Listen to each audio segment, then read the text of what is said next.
Data centers. Centralized locations housing the computing and network equipment that run the modern world. Their maintenance and operation is essential for global infrastructure. With the importance of non-stop operation to ensure customer connectivity, relocations of servers must be executed with precision. Every server in the right location, every cable in the correct port. With thousands of devices per data center, how do we do it right?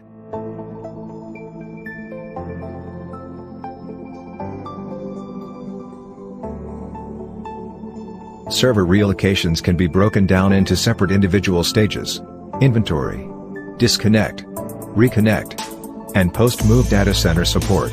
During each of these stages there are essential terms, equipment, and tools you will need to know on site. First, there are several key ground rules to follow while in a data center. There is absolutely no food or drinks inside the data center. This also includes water. In the data center, be aware of your surroundings. There are a number of potential hazards when performing server relocations, such as sharp edges, tight spaces, and loud white noise from cooling systems.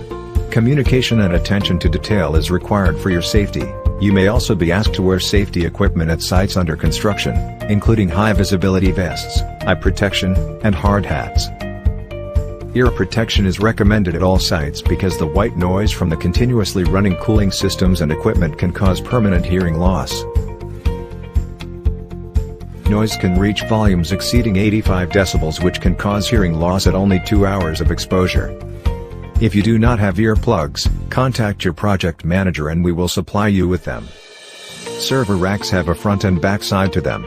During server relocations, you will always work in groups of 2 to ensure the equipment is removed from the rack safely. By working in teams, you can align the servers from both sides. Devices can be extremely heavy and technicians should use their partner to lift them together. In the event you are lifting objects alone, use proper technique by keeping your back straight and lifting from your legs. Finally, EMR/CPR will supply the correct tools for project success. The project manager will have already checked out tools from headquarters inventory before the day of the project. On-site, technicians are to keep track of all tools given to them to be returned at the end of the day. Tool accountability is essential so there are not added costs to replace lost items. Additionally, always be sure to use the correct tool for the situation. If you are unsure, ask your project manager.